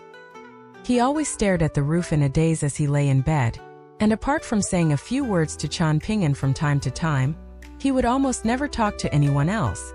Qian Ping'an was also helpless against this situation. Fortunately, the wound on Lu Xianying's chest was healing quite quickly even though it was extremely severe. In fact, it was surprisingly healing much quicker than the wound on Qian Ping'an's left hand. Meanwhile, Ning Yao was still staying at Qian Ping'an's place in Clay Vase Alley. The man whom she referred to as Master Ruan had also surprisingly agreed to forge a sword for her, and even more surprisingly, he had said that the sword might be forged in just half a year if they were fortunate. If they were unfortunate, however, this might blow out to more than 10 years. Ning Yao had been quite broad-minded about this, and she had chuckled and said that she had always been a fairly lucky person. Thus, she wouldn't mind waiting for half a year. Even though Ning Yao still lived in Qian Ping'an's house, all of the medicinal ingredients and pots had been moved to the blacksmith workshop. This was so that Qian Ping'an didn't need to make so many back-and-forth trips. Meanwhile, Qian Ping'an was staying at Lu Xianying's place, and this was mainly to prevent thieves from taking advantage of his empty house. Qian Ping'an had gone to collect snake gall pebbles at night again, yet he had come up completely empty-handed, not even finding anything in the deep pit under the Azure Cow Ridge. In the words of Ning Yao, this was because snake gall pebbles were quite similar to people. They also needed to have vitality and spirit. Once they lost these things, they would become nothing more than elegant ornaments for the nobility. Perhaps they could be carved into inkstones. If they possessed vitality and spirit, however, it would be akin to a person draping on an imperial cape. The gulf between the two was like the gulf between heaven and earth. This caused Qian Ping'an to sigh and shake his head every time he walked past the creek. Ning Yao brought a set of keys over and gave them to Qian Ping'an, telling him that someone had tossed them into his courtyard. After a few tries, she had discovered that the set of keys belonged to his neighbor, Song Jisun. From the courtyard gate to the house door, everything could be opened. Qian Ping'an couldn't understand Song Jisun's intention. Logically speaking, Song Jisun's personality was such that he wouldn't have asked Qian Ping'an to clean his house for him. After all, with Song Jisun's temper, he most likely wouldn't allow others into his house even if it collapsed. Qian Ping'an understood Song Jisun better than anyone else. Song Jisun was an extremely generous person. Regardless of whether it was for himself or for Zhigui, he would be willing to spend all the money in his pockets even if it were 10 copper coins. At the same time, however, Song Jisun was also an extremely stingy person. If he wanted to have something to himself, then he wouldn't be willing to share it with others no matter what. To put it simply, if Song Jisun wanted to give someone something, then even giving them 1,000 gold coins wouldn't be an issue. If others wanted to obtain something from him, however, he would most definitely disagree. If Song Jisun were in a good mood, he would be willing to add icing to the cake for others. Regardless of what mood he was in, however, he definitely wouldn't help those in dire straits. Or perhaps it was Zhigui who had purposely tossed the keys into his courtyard. Qian Ping'an felt like the probability of this was small. When Qian Ping'an had heard Ning Yao talk about how she had opened the doors with the keys, his eyes had widened and his jaw had dropped. He had wanted to say something, but he ultimately refrained from doing so. Ning Yao had squinted her eyes and looked at him, with her slender brows causing her to appear especially domineering. She had stared at Chen Pingyan just like that. At the time, Ruan Xiu had been dazedly observing them from nearby, secretly enjoying the snacks that Chen Pingyan had helped her buy from the small town as she did so. In the end, Ning Yao had turned around to leave first. That day, she hadn't let Chen Pingyan brew medicine for her, and she had instead carried the pots and ingredients to an empty area behind the blacksmith shop. After struggling for half a day, the young girl had ended up with a charcoal-colored face thanks to all the billowing smoke that she had created. At the same time, she had also ended up with an entire pot of charcoal. When Ruan Xiu had walked past from a distance, she had enjoyed her sunflower seeds with relish. Ning Yao squatted on the floor and angrily stared at the pot of medicinal ingredients. She felt like brewing medicine was far more difficult than practicing sword techniques or saber techniques. Her face was filled with anger and indignance. There was something in the world that she, Ning Yao, couldn't do? By the looks of it, the concept of brewing medicine shouldn't exist in the world anymore. Chen Pingyan silently walked over and brewed a new pot of medicine for her, with his movements being smooth and deft. Ning Yao's lips moved slightly, yet she eventually didn't say anything to stop him. She simply seized an opportunity when he wasn't looking to wipe her face clean. Chen Pingyan squatted in front of the pot and carefully observed the flames. His arms were crossed on top of his knees, and his chin was resting on his forearm. "Laugh if you want to," Ning Yao humped coldly. However, Chen Pingyan didn't laugh at her misfortune. Instead, he kept his gaze fixed on the flickering blue flames and said quietly, "I don't think you did anything bad, Ning Yao. However, those keys belong to someone else after all. Regardless of how they ended up in our courtyard, it's still not good to use them to open other people's doors. Even if Song Jisun and Jia never return to the small town again, the house next door is still their house. We're still outsiders." Ning Yao pursed her lips and grumbled, "Foolishly kind person. Stubborn fool. Stupidly fastidious reasoning." Chen Pingyan and Ning Yao turned around at almost the exact same time. There was a young man standing behind them, and this was a tall and slender person with an elegant and refined disposition. It was clear that he was not only an outsider but also a scholar. Chen Pingyan noticed that this person was looking at him with an extremely strange expression. However, this wasn't the same expression as the mountain-moving ape from Sun-Scorched Mountain or Fu Nanhua from Old Dragon City, an expression of arrogance and haughtiness. Nor was it the same expression as Taoist Lu or Ning Yao. Instead, his expression was extremely complicated, and there was seemingly pity, appreciation, but also a hint of loathing. In the end, the young man chose to quietly leave. Ning Yao frowned and said, "It's clear that his target is you. What's going on?" Chen Pingyan was also bewildered. He shook his head and replied, "I have no idea." After being interrupted by the mysterious outsider, the extremely minor grievances between Ning Yao and Chen Pingyan quickly vanished in a puff of smoke. However, the young man quickly returned again, and this time, there was a young woman with extremely long legs standing next to him. For some reason, Ruan Xiu was also with them. "They can't speak the dialect of this small town, so they asked me to come over to help," Ruan Xiu explained. "Chen Pingyan, this big sister, is the person who saved Lu Xianying. She has the same surname as you, but she isn't from Eastern Treasured Vile Continent." The person standing next to big sister Chen is Chen Songfeng, the eldest grandson of Dragontail County's Chen clan. According to big sister Chen, it seems like you two share the same ancestor, so you can be regarded as distant relatives from several hundred years ago. As for big sister Chen, her Chen clan is unrelated to your Chen clans even if we go 1,000 years or 2,000 years back. She's come here to worship her ancestors this time, but no one in the small town knows where her ancestors' graves are. From the Kiln Supervision Office to the big clans in Fortune Street and Peach Leaf Alley, none of them have got a clue. However, Lu Xianying mentioned you, and he said that you're the most knowledgeable person in the small town when it comes to the surrounding mountains and rivers. He said that they couldn't go wrong if they asked you. Big sister Chen said that she could compensate you if you helped, and she offered a pouch of gold essence copper coins. I feel like you can accept this offer." When she said this, Ruan Xiu secretly extended 2 fingers and waved them next to her waist. In addition to this, she also mouthed 2 pouches. She was clearly telling Chen Ping'an that he could ask for more payment. Otherwise, such a good opportunity wouldn't present itself again. After careful consideration, Chen Ping'an smiled and replied, "I've thought of a place that might be the location that she's looking for. As for compensation, there's no need for any. After all, this is only a matter of walking a few steps." Ruan Xiu was slightly frantic with worry. However, Ning Yao had already stepped forward and replied using the official dialect of Eastern Treasured Vile Continent. "It's not an issue for Chen Ping'an to bring you to your ancestral grave to worship them. However, you need to pay him 2 pouches of gold essence copper coins. There's no room for discussion. He's severely wounded right now, so it's not easy for him to trek such long distances. Moreover, you're also aware that Mr. Qi has told us outsiders to leave the small town as soon as possible. Chen Ping'an is only a mortal, yet you need him to increase his pace to bring you there. So 1 pouch of gold essence copper coins isn't enough." In fact, both Chen Dui and Chen Songfeng's eyes had lit up when they had first seen Ning Yao. Seeing her made them forget the vulgarity of the mortal world. This was akin to seeing an upright orchid in a desolate paddy field. Chen Dui openly looked her up and down. Ning Yao was dressed in a green robe, and she had both a sword and a saber hanging by her waists. She appeared especially pleasing to the eye.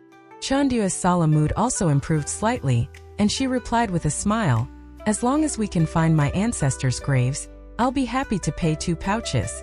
If we can't find it, however, I won't pay a single pouch. What do you say?" "Deal," Ning Yao said in a solemn voice. From the beginning to the end, it was as if this had nothing to do with Chen Ping'an. Ning Yao glared at Chen Ping'an, and it was as if her eyes were saying, "Don't try to give me any of your nonsense reasoning again. Otherwise, I'm truly going to hack you into pieces."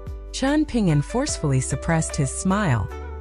He thought for a moment before saying to Ruan Xiu, "Please tell them that I have to brew some medicine for Ning Yao first. I'll need around 30 minutes. After that, I also want to have a chat with Lu Xianying. Finally, I also need you to help me pass on a message to Master Ruan. Whatever work I haven't done today, I'll definitely make up for it tomorrow." A hint of displeasure spread across Chen Dui's face when she heard that they couldn't set off immediately. Her expression was dark as she looked at the young boy in straw sandals. Chen Ping'an didn't shirk or relent. Ning Yao more so crossed her arms and wore a cold smile. Chen Dui suppressed her displeasure and quietly told herself that she needed to look at the bigger picture. She smiled at Ruan Xiu and said, "Xiu Xiu, tell him that we'll wait for him at the covered bridge. We'll wait for 1 hour at most, and if he still doesn't arrive by then, he'll have to face the consequences himself." Ruan Xiu replied with an aloof nod. Chen Dui and Chen Songfeng left together. Ruan Xiu smiled and said, "I'll go and tell my father." After brewing a pot of medicine for Ning Yao, Chen Ping'an went to chat with Lu Xianying. This was a room that was filled with the smell of medicine. Lu Xianying was resting in bed, and when he heard the sound of footsteps, he turned around to look over. His face wasn't exactly a healthy shade of pink, but it was already much better than the deathly white that it had been before. He squeezed out a smile and asked in a hoarse voice, "That Chen Dui woman spoke to you already?" Chen Ping'an nodded and replied, I'm going to bring them into the mountains in a bit." Lu Xianying thought for a moment before telling Chen Ping'an, "I'm going to leave with her. I'm going to go to a place that's apparently even larger than Eastern Treasured Vile Continent." In fact, Chen Dui had already visited Lu Xianying once before. However, Lu Xianying's mood had been quite downcast afterward, and he hadn't wanted to discuss his conversation with her with Chen Ping'an. He pursed his lips and said, "To tell you the truth, I don't even know what Eastern Treasured Vile Continent is." Chen Ping'an bent down and helped him fix his blankets, saying with a smile, "And I would know?" Lu Xianying rolled his eyes and asked, "Do you know what I'm most worried about?" Chen Ping'an shook his head. Lu Xianying turned his head and gazed at the roof again, saying, "In this place, I at least have you to help me off the bed. After that, I can grit my teeth and deal with the rest myself. But after I leave the small town, how am I going to shit and piss? Am I going to call them over and go, 'You come here and support me'?" Chen Ping'an could only scratch his head helplessly as he sat next to Lu Xianying's bed. Lu Xianying suddenly laughed and mused, "However, when I think about it, I've already died once, so do I still need to be afraid of this?" Things will only improve. Don't worry. Didn't old man Yao say before? Those who survive a catastrophe are bound to have good fortune later on. Chen Ping'an consoled. Lu Xianying felt slightly sad at the mention of old man Yao, and he said, Old man Yao barely ever said anything nice. However, he spoke basketfuls of demoralizing words, unlucky words and curse words. Ning Yao stood in the doorway, but she didn't interrupt their conversation. Chen Ping'an helped Lu Xianying fix his blankets again, and he stood up and said, I need to bring them into the mountains now. Remember to rest well. Lu Xianying nodded and said, You remember to be careful as well. Chen Ping'an quietly walked out of the room, and Ning Yao followed by his side. You're also going to enter the mountains? Chen Ping'an asked in curiosity. Ning Yao furrowed her brows and replied, I don't trust them. Chen Ping'an nodded and said, That makes sense. It doesn't hurt to be careful. The two of them briskly walked next to the creek, and Ning Yao told him, Almost all of the outsiders have left already. The spring thunder rumbled, and the startled insects scattered. The two groups of people met at the southern end of the covered bridge. Apart from Ning Yao and Lu Baqiao, the swordsman from Wind Lightning Field who had come to join the fun, the remaining three people were Chan Dui from another continent, Chan Songfeng from Dragontail County, and Chen Ping'an from Clay Vase Alley. Lu Baqiao glowed with exuberance when he saw Chen Ping'an and Ning Yao, and his first comment to the latter was, Young lady, when you grow older, you definitely won't be any less beautiful than Celestial Maiden Su. This was perhaps the ultimate praise that a woman could receive from Lu Baqiao. Ning Yao's expression naturally grew dark. However, before she could even say anything, Lu Baqiao, who could speak the dialect of the small town, had already turned around and raised a thumb at Chen Ping'an. The eyes of this prodigious swordsman were clear as he praised. Your physique is merely that of a mortal, yet you actually dared to challenge that ape from Sun-Scorched Mountain. More importantly, you actually managed to survive. This is an absolute miracle. Lu Baqiao was truly curious. Just how did this skinny young boy possess such astonishing and explosive power? Lu Baqiao retracted his thumb and slowed down a little, not walking side by side with Chan Dui and Chan Songfeng anymore. Instead, he chose to walk next to Chen Ping'an. He turned around and said with a smile, Even though Sun-Scorched Mountain is only a measly hill that houses some cowards who don't live up to their reputation, that old ape has indeed built up his reputation using his fists and strength. This was especially the case after the founding sect leader of Sun-Scorched Mountain passed away. In the 200 years prior to when Sun-Scorched Mountain opened its third mountain, it was essentially that old ape alone who guarded the entire Sun-Scorched Mountain. It was because of him that Sun-Scorched Mountain wasn't gobbled up by the nearby forces. Of course, Sun-Scorched Mountain had only been a small and mediocre sect at that time. Because of this, their enemies weren't too powerful either. If they had offended our Wind Lightning Field at that time, their fate would have been sealed. With a single command from the Elder, I would be granted a sword tablet. I would then fly above Sun-Scorched Mountain myself and lightly drop our Lightning Field sword formation. After facing this downpour of swords, Sun-Scorched Mountain would be done for. Lu Baqiao casually made a throwing gesture. Ning Yao ruthlessly exposed him, retorting, Sun-Scorched Mountain isn't as pathetic as you make them out to be. Wind Lightning Field isn't as powerful as you say either. Lu Baqiao didn't feel embarrassed or ashamed at all. Instead, he quickly and smoothly changed topics, and he said to Chen Ping'an in a mysterious voice, I heard that this covered bridge used to be a stone arch bridge, and there's a rusty old sword hanging under it. I think that it's used to keep out dragons and floods? Generally speaking, these old and seemingly unremarkable objects are almost definitely extraordinary treasures. Perhaps this is even a divine treasure that can astonish heaven and earth. Lu Baqiao forcefully stomped his feet on the wooden walkway of the covered bridge, continuing, However, I lay on the ground and knocked on the bridge for half a day, but I still didn't make any discoveries. Perhaps this treasure isn't fated to be mine? But how can that be? I'm a hidden sword prodigy. If that old sword really is a divine weapon, it should at least resonate with me even if it doesn't fly over to accept me as its master, right? Maybe this old sword is only SOSO, and really isn't anything more than a slightly older object? Sigh, what a shame. Walking next to him, Chen Ping'an couldn't help but feel slightly stupefied. Lu Baqiao didn't look like he was joking at all. In fact, his expression was completely serious. Even though his words couldn't be regarded as reasonable, they couldn't be simply dismissed as unreasonable either. Not caring about whether Chen Ping'an found him annoying or not, Lu Baqiao continued to rattle on about all the interesting things that he had seen and heard in the small town. For example, he mentioned a person who had obtained an enviable fated opportunity, and they had actually been able to drag the entire iron chain out of the dragon-locking well. However, there was also some person who had failed to obtain any fated opportunity even after walking around for several days. While they were walking through a rundown alley, however, they had casually looked up and surprisingly found a copper mirror embedded in the wall above someone's gate. Making a last-ditch effort, this person had grabbed a ladder and climbed up to take a look. And guess what? The bronze mirror was an ancestor among the demon-exposing mirrors. The bronze mirror was decorated with ancient patterns of clouds and thunder, and there were also 8 characters carved around it. Sun and moon's radiance, illuminating heaven and earth. The person had been so overjoyed that they had started bawling on the ladder. Elsewhere, there had also been a rich young lady from Sea-Tide Cavalry who had obtained fortune from misfortune, becoming acquainted with Mr. Cui from Lakeview Academy.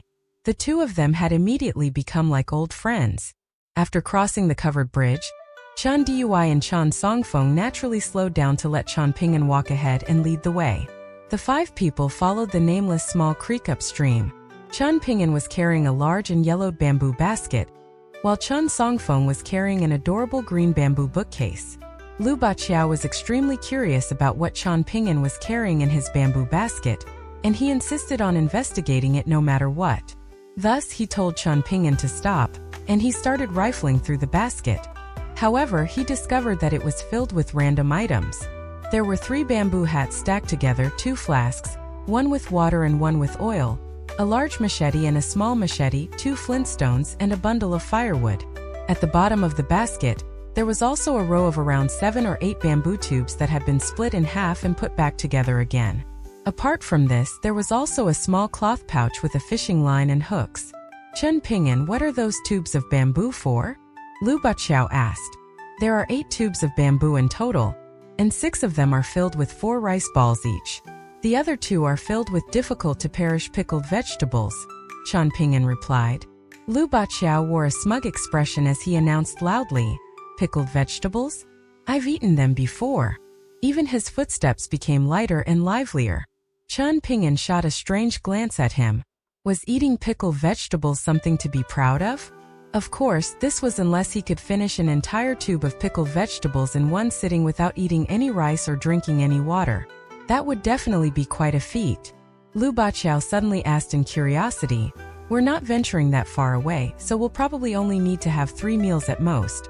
Is there really a need for 2 entire tubes of pickled vegetables?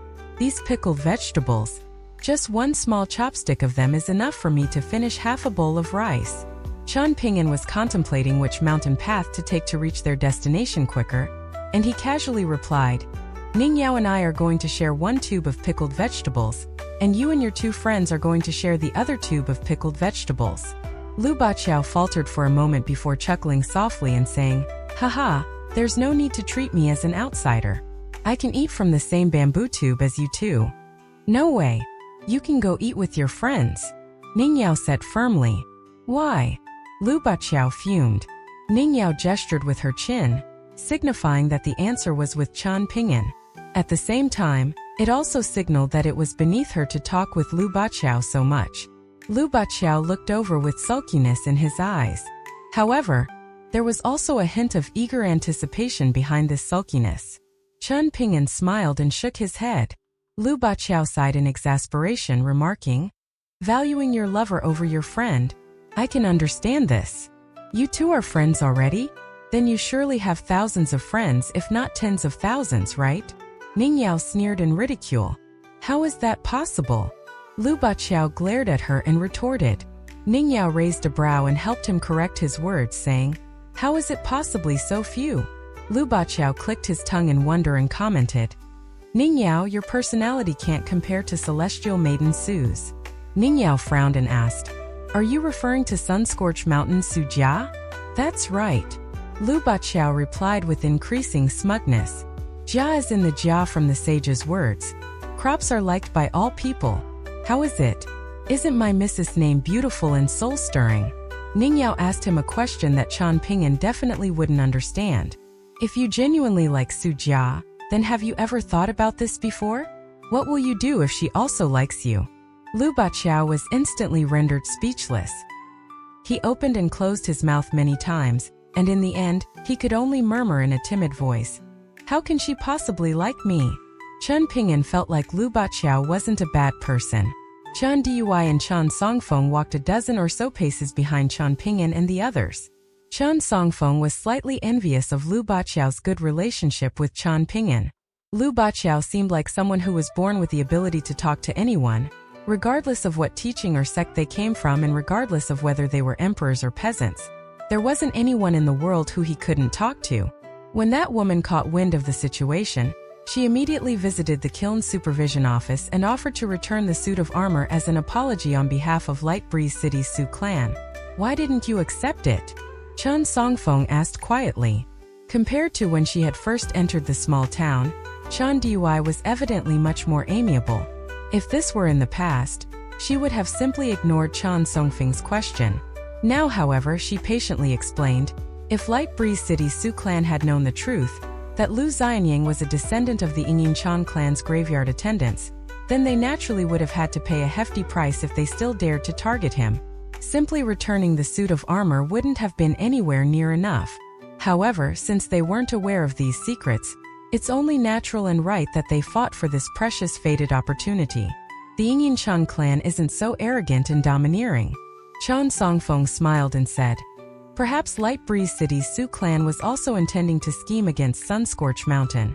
Otherwise, if it wasn't for that old ape leading the charge and being used as a decoy by the woman, it's very likely that she wouldn't have been able to obtain the suit of armor." Chen Dui reverted to her original self, smiling coldly and sneering. Swarming like flies and being herded like sheep. Some people only know how to flow with the crowd. Yet they never stop to consider where the tide is truly heading. Chen Songfeng lowered his voice and said in a seemingly casual manner, "Perhaps they know, but they're simply powerless. Rather than struggling in vain to chase after something significant, they've decided that it's better to fish for some lower-hanging fruit." Chen Dui turned around and shot a glance at the young man from Dragon Tail County's Chen clan. She didn't offer any comment on his casual remark. They were about to enter the mountains soon, and Chen Ping'an stopped and was just about to turn around. However, Chen Dui said at almost the exact same moment, "Lu Baqiao, tell him that he only needs to worry about leading the way. The quicker the better." Lu Baqiao had witnessed more than half of Chen Ping'an's rooftop battle with Bai Yuan from far away, and after going back, he had spiritedly recounted the events to Chen Songfeng. Chen Dui had also been present at the time, so she knew that she couldn't treat Chen Ping'an as if he were an ordinary young boy. In the end, it was surprisingly Chen Songfeng who became the laggard. Even though this rich and handsome young man also liked to climb mountains and go on adventures, he was truly lacking in ability when compared to the four other people. Chen Dui was an elite martial artist, and Lu Baqiao was a swordsman. Swordsmen being cultivators who placed heavy emphasis on tempering one's physique. Meanwhile, Ning Yao and Chen Ping'an had more so been able to battle with the supremely powerful mountain-moving ape. Mountain paths were difficult to traverse. This was especially the case after a spring drizzle, when the earth would be soft and muddy. Add to the fact that they needed to cross the occasional stream and cliff, and this made Chen Songfeng pour with sweat and feel extremely parched. Afterward, even with Lu Baqiao helping Chen Songfeng carry his bookcase, Chen Songfeng still panted like an old cow, with his face as white as a sheet. Chen Ping'an asked Chen Dui if they needed to slow down, to which Chen Dui replied with a shake of her head. While they were crossing a stream, Chen Songfeng accidentally slipped after stepping on a rock that was covered in algae. He crashed into the water and appeared as disheveled as could be. Chen Dui stopped in her tracks and looked back. Even though she didn't speak, her dark expression was more than enough to convey her thoughts.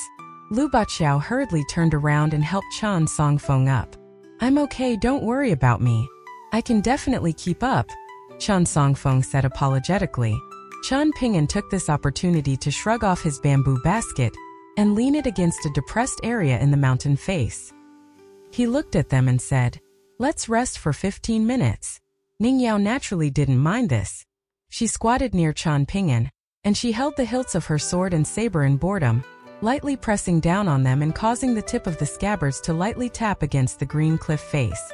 The crisp clacking sound was seemingly singing in harmony with the whoosh of the stream water. "Keep going," Chan Duai ordered in a solemn voice. Chan Ping'an shook his head and said, "When traversing through mountains, one shouldn't use all of their strength in a single breath. When he gradually grows accustomed to this, he will be able to keep up with us. It isn't his stamina that's lacking, and he's simply just a little short of breath." Chan Ping'an was indeed an expert when it came to traversing mountains and crossing rivers. Unexpectedly, however, Chan Duai completely ignored Chan Ping'an's advice. She looked at Chan Songfeng and directly said, "You can return to the small town." Chan Songfeng wore a bitter expression as he looked at the commanding and indubitable gaze of Chan Duai. He turned to Lu Baqiao and said, "Then I'll have to trouble you with carrying the bookcase from Haran." Lu Baqiao was furious, and he immediately threw the bookcase at Chan Duai, shouting, "Bullshit! I'm not going to take your crap anymore." Chan Duai's expression was calm as she picked up the bookcase and slung it over her back. She looked at Chan Ping'an and said, "Let's go." Chan Ping'an thought for a moment before retrieving 2 bamboo tubes from his basket and gently tossing them toward Lu Baqiao. "Here, you can eat these if you get hungry on the way back."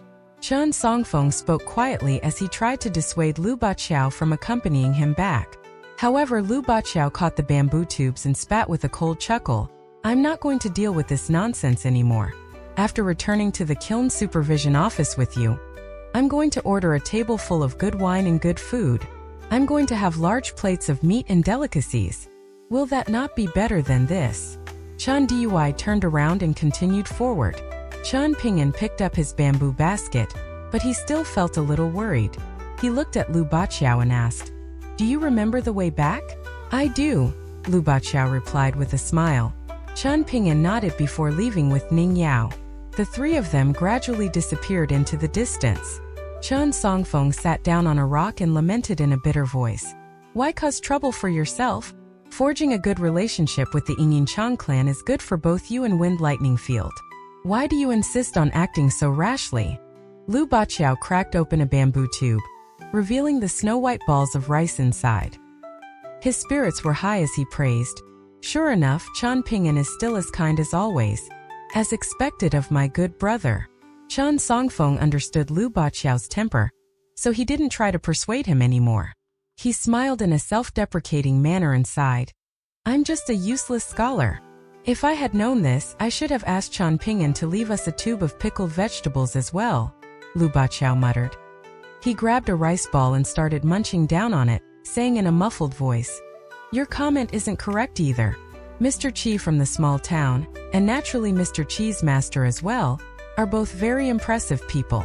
Chan Songfeng appeared to be in a trance as he asked, "What do you think Mr. Qi is trying to do?" "Heaven knows," Lu Baqiao casually replied. Chan Songfeng extended his arms and shook his soaked outer garment, sighing, Indeed, heaven knows." In the blacksmith shop next to the creek, Lu Xianying lay down and fell asleep again. Ruan Qiong sat next to the bed, a grave look in his eyes. Lu Xianying's breathing was slow and drawn out. So be it if this was all. Most importantly, the breaths that he exhaled were like the clouds in the mountains and the mists above the lakes. They were foggy white and didn't dissipate in the air. Instead, they slowly gathered in front of his nose and mouth. In the end, it was as if there were a 3-inch-long white flood dragon laying coiled above his face, using his sleep and dreams as a sword furnace, forging a divine sword with his breath. Ruan Qiong rubbed his chin and praised, "So you're taking the extreme path of breaking the old to establish the new. All your acupoints have been destroyed, and all the passageways are now defenseless. Even though your body has been comprehensively ruined, this sword, it's ultimately been forged successfully. Not only can one forge a sword, but one can also practice the way of the sword. No wonder this sword scripture is so coveted and sought after. Sleeping is cultivation, and dreaming is also cultivation. The great Tao is within reach." Ruan Qiong stood up and said in a self-deprecating voice, "If I had known this earlier, I wouldn't have let the Yingyin Chang clan borrow you for 20 years. 3 horse-drawn carriages continued to trundle forward, advancing up the mountain road that seemingly had no end. They finally reached the mountain peak. Song Jisun and Zhihou walked down from the carriage and exchanged a glance. The mountain peak was a flat and even platform, and in the middle there stood 2 stone pillars. However, between the 2 stone pillars was a curtain of light that looked like flowing water. It was impossible to see what lay behind this water. It was as if a heavenly gate stood before them. Zhihou stared intently at the gate. Meanwhile, Song Jisun turned around and walked to the perimeter of the mountain peak, gazing into the distance. Vast stretches of mountains and rivers appeared before him, causing him to feel relaxed and at ease. Song Chongjing was wearing a fox fur coat at this moment, with his face also appearing extremely pale. However, he was in a very good mood, and he stood next to Song Jisun and said with a smile, "This jewel small world is located in Eastern Treasured Vile Continent, and it's one of the 36 mystical realms. It's not renowned for its size, and it only measures 500 kilometers in radius."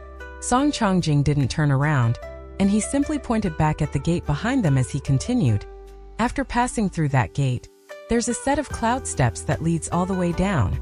After walking around 15 kilometers, you'll have finally set foot on the land of the Great Li Empire. If you turn around and look back at that time, perhaps you won't be able to see it clearly anymore. However, you can know this. That is indeed the Jewel Small World. In fact, the Jewel Small World that hovers high in the sky is indeed. Song Chongjing paused for a brief moment before continuing. Just a small jewel.